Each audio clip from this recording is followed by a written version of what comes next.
दिन साथियों रेप की घटनाएं बढ़ती जा रही हैं। इस पे लगाम लगाना काफी मुश्किल हो चुका है।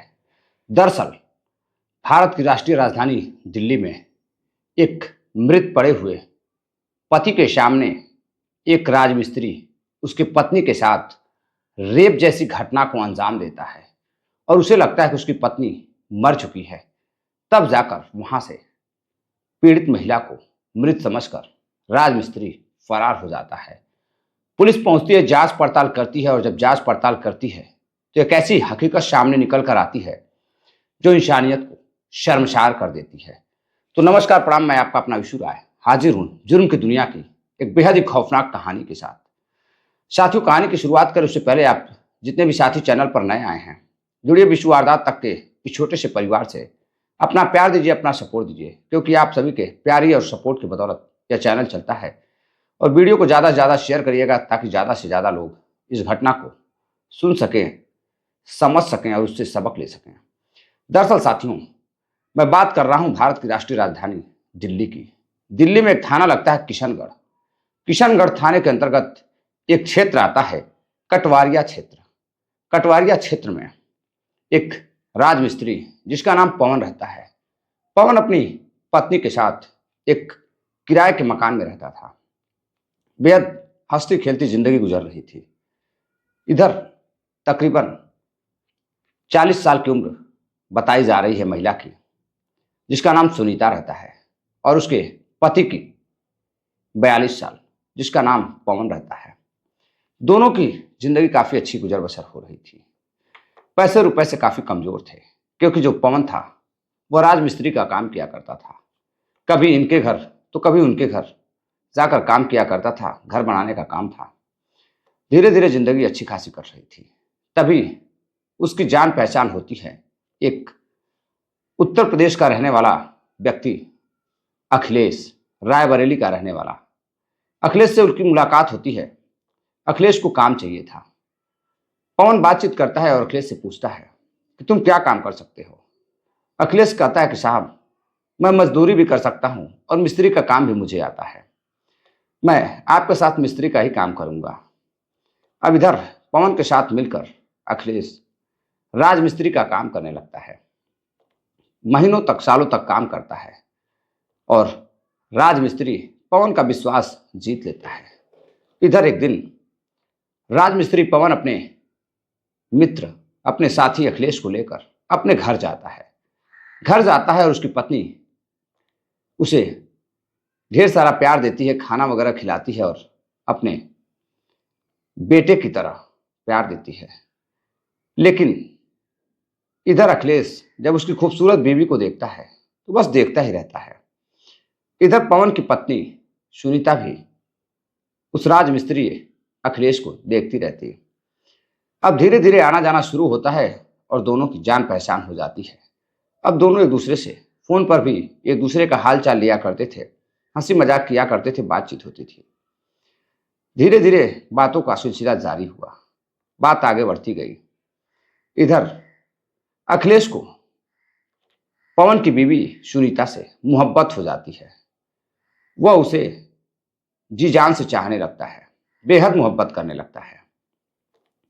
और मोहब्बत जैसी ही बातें, प्यार भरी बातें सुनीता से वो किया करता था। लेकिन सुनीता अखिलेश में इंटरेस्टेड नहीं थी। थोड़ी बहुत हंसी मजाक कर लिया करती थी, बातचीत कर लिया करती थी। समय बीतता गया। एक दिन पवन जब घर जाता है तो वह देखता है कि उसकी पत्नी अखिलेश से बातें कर रही है फोन पर। जैसे ही अपने पति पवन को देखती है, वह फोन कट कर देती है। अब यह सब देखकर पवन पूछता है तुम किससे बातें कर रही थी। तभी उसकी बीवी बताती है कि वह तो अखिलेश से बातें कर रही थी। अब इधर पवन सोचता है कि अखिलेश से ऐसी कौन सी जरूरी बात है जो उसकी पत्नी कर रही होगी। कई घंटों तक सोचने के बाद वो अपने पत्नी से पूछता है कि तुम ऐसी कौन सी बात थी जो अखिलेश से कर रही थी, वह भी फोन पर। पत्नी बताती है बस ऐसे ही देवर भाभी की तरह हंसी मजाक चल रहा था और कुछ नहीं है। लेकिन इधर पवन काफी परेशान हो जाता है, सोचता है चलो छोड़ो, जाने दो, कोई बात होगी। लेकिन फिर बार बार पवन देखता था तो अखिलेश काम के दौरान भी फोन पर किसी से बातें किया करता था। उसे पता चलता है कि अखिलेश उसकी बीवी से बात करता है। अब उसे शक होता है कि कहीं दोनों का नाजायज संबंध ना हो। अब वो अखिलेश को डांट फटकार लगाता है और कहता है कि अगर तुम मेरे बीवी से बात करोगे तो तुम्हें काम से मैं निकाल दूंगा। और इधर अपनी बीवी को घर आकर डांट फटकार लगाता है और उसकी बीवी अब फोन पर बात करना बंद कर देती है। एक दिन पवन जब अपने काम पर जाता है तो अखिलेश चोरी छुपे उसके घर पहुंचता है। घर पहुंचने के बाद देखता है कि कमरे में कोई नहीं है। उसके बीवी के पास जाता है और सुनीता से बातचीत करता है। सुनीता उससे बात करने के लिए मना कर देती है। कहती है मेरे पति ने मना किया है, मैं तुमसे बात नहीं कर सकती हूँ, तुम यहाँ से चले जाओ, और दरवाजा बंद कर देती है। बार बार अखिलेश फोन करता है लेकिन सुनीता फोन को कट कर दे रही थी। इधर अखिलेश काफी परेशान हो जाता है। उसे लगता है कि सुनीता जरूर किसी और से बातें करती है, वह जरूर किसी और से मोहब्बत कर बैठी है, इसलिए वह उसके प्यार को भुलाना चाहती है। और इधर अखिलेश एक तरफा प्यार में अब हदें पार करता चला गया। समय बीतता गया। अब वह काम छोड़ देता है। काम छोड़ने के बाद वह बदले की भावना में आ जाता है। उसे लगता है कि उसके प्यार के बीच रोड़ा बन रहा था। उसका प्रेमी का पति पवन। अब पवन को निपटाने के लिए वो तरह तरह के प्लान बनाने लगता है। इधर सारे प्लान उसके फेल होते चले जाते हैं और वो अब अपनी प्रेमिका से अपनी ख्वाहिश को पूरा करना चाहता था। उसे शारीरिक संबंध बनाना चाहता था, लेकिन उसे समय नहीं मिल रहा था। अब वो मौके की तलाश में था। इधर 21 मई की सुबह 4 बज रहे थे। वह शराब के नशे में घूम रहा था। तभी वह कमरे के अंदर पहुंचता है। दरवाजा खटखटाता है। जैसे ही पति पत्नी दोनों चैन की नींद सो रहे थे, सुनीता और पवन। सुनीता को लगता है कि कमरे के बाहर कोई खड़ा है, दरवाजा खटखटा रहा है, और वह दरवाजा खोल देती है। और जैसे ही दरवाजा खोलती है, इधर पवन सो रहा था। अखिलेश अंदर घुसता है और फिर उसके हाथ में था एक हथौड़ा। उस हथौड़े से वह जोरदार प्रहार करता है अपनी प्रेमिका के ऊपर, जिसे वह एक तरफा मोहब्बत कर रहा था, सुनीता के ऊपर। सुनीता का धड़ सर से फट जाता है, खून बहने लगते हैं, वो बेहोश होकर गिर जाती है। और आवाज सुनकर अब उसका पति पवन भी नींद से जागता है तो देखता है कि सामने अखिलेश खड़ा है और उसके हाथ में हथौड़ा है, और उस हथौड़े से उसके पत्नी पर उसने वार किया है। उसकी पत्नी की मौत हो चुकी है। इधर पवन जैसे हाथ में कोई चीज उठाने की कोशिश करता है, वैसे ही अखिलेश उसके सर पर जोरदार प्रहार करता है। एक के बाद एक कई प्रहार करता है और उधर खून से लथपथ पवन गिर जाता है। चारों तरफ खून बह रहा था। इधर अखिलेश अब मौके की तलाश में था। उसे अपनी ख्वाहिश पूरी करनी थी। उसके सिर पर खून सवार था कि उसकी प्रेमिका ने, सुनीता ने उसे धोखा दिया है। इधर रात गुजरती है और फिर अखिलेश सुबह के 5 बजे 4 बजे करीब हत्या करता है और उसे लगता है कि उसकी प्रेमिका मर चुकी है। अब वो अपनी ख्वाहिशों को पूरी करने के लिए, उधर पति की मौत हो चुकी थी, उसकी लाश सामने पड़ी हुई थी, पत्नी की थोड़ी बहुत सांसें चल रही थी, और इधर अखिलेश उसके कपड़ों को निकालना शुरू करता है और उसके साथ रेप जैसी घटना को अंजाम देता है। जब उसका जी भर जाता है तो अखिलेश वहां से चुपचाप फरार हो जाता है। और तभी वह घर से जब फरार होता है तो एक व्यक्ति उसे जाते हुए देखता है। अब इधर जैसे ही सुबह होती है, एक व्यक्ति उसके घर की तरफ जाता है, कमरे की तरफ, तो देखता है कि कमरा खुला हुआ है। अब वह पवन को बुलाते हुए अंदर जाता है तो देखता है कि घर में तो 2 लाशें पड़ी हुई हैं, दोनों खून से लथपथ, कमरे में खून फैला हुआ है। वो चीखने चिल्लाने लगता है। मौके पर 40 से 50 लोग इकट्ठा हो जाते हैं। फौरन ही पुलिस को फोन किया जाता है। किशनगढ़ पुलिस आती है और दोनों की बॉडी को उठाकर एम्स लेकर जाती है। एम्स लेकर जाती है, डॉक्टर इलाज करते हैं तो डॉक्टर तो पवन को मृत घोषित कर देते हैं, लेकिन सुनीता की हालत अभी गंभीर बनी हुई थी, उसकी सांसें चल रही थी। उसे एडमिट कर दिया जाता है। फिलहाल इस समय भी सुनीता की हालत काफी गंभीर बनी हुई है।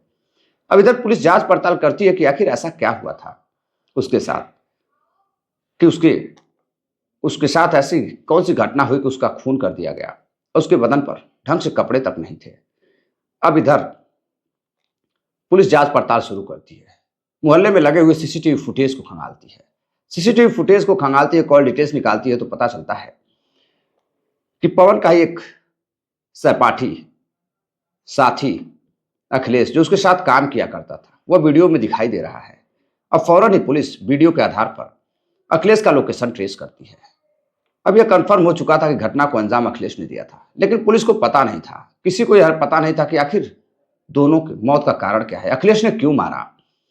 अब इधर पुलिस उसकी छानबीन करती है, तभी उसकी लोकेशन उत्तर प्रदेश के रायबरेली में मिलती है, जहां पर उसका घर भी था। पुलिस फौरन ही एक टीम रायबरेली भेजती है।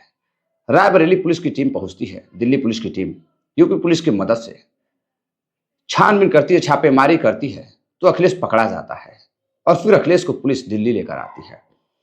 दिल्ली लेकर आती है, पूछताछ करती है, तो अखिलेश अपना जुर्म कबूल करता है और कहता है कि साहब, मैं तो सुनीता से बेहद मोहब्बत करता था, शायद सुनीता मुझसे मोहब्बत नहीं करती थी, इसलिए मुझे काफी गुस्सा आया और मैं अपनी ख्वाहिशों को पूरा करना चाहता था, और इसलिए मैंने शराब के नशे में तकरीबन 12 बजे रात से मैंने शराब पीना शुरू किया, और फिर जब भी मैं शराब पीता था तो मुझे सुनीता का चेहरा नजर आता था, उसकी बातें याद आती थी। अब मुझे गुस्सा आया और मैं एक हथौड़ा लेकर उसके घर पहुंचा, और फिर जैसे ही दरवाज़ा खुला, एक के बाद एक हथौड़े से प्रहार किया और दोनों को मार डाला। फिर अपनी ख्वाहिशों को मैंने पूरा किया, उसके साथ रेप जैसी घटना को अंजाम दिया। मुझे लगा कि उसकी मौत हो चुकी होगी, इसलिए मैं दोनों को मरा समझकर वहां से भाग गया। मुझे नहीं पता था कि दोनों बच जाएंगे और मैं पकड़ा जाऊंगा। अब उसे गिरफ्तार कर पुलिस सुनीता फिलहाल अभी तो जिंदा है, जिंदगी और मौत की सांसें गिन रही है, लड़ रही है।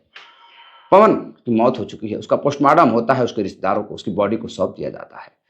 पुलिस गिरफ्तार करती है, कोर्ट में पेश करती है और फिर उसे जेल भेज देती है। अब देखना है साथियों को उसे किस तरह की सजा मिलती है, कोर्ट उसे क्या सजा देती है। आप कमेंट कर बताइएगा कि ऐसे घटिया लोगों को क्या सजा मिलनी चाहिए, ऐसे अपराधियों को, ऐसे जघन्य अपराध करने वालों को क्या सजा देनी चाहिए। तो साथियों, ये थी पूरी आज की घटना। इस घटनाक्रम को सुनाने का उद्देश्य आपको जागरूक करना है, किसी को हैरान करना या परेशान करना नहीं है। साथियों, अपना प्यार दीजिए, अपना सपोर्ट दीजिए, इस चैनल को, वीडियो को शेयर करिए ताकि ज़्यादा से ज़्यादा लोग इस घटना से वाकिफ हो सकें और समझदार बने। ऐसी घटना करने से बचें, ऐसी घटिया हरकतें करने से बचें, जागरूक रहें, सतर्क रहें। तो नमस्कार, जय हिंद।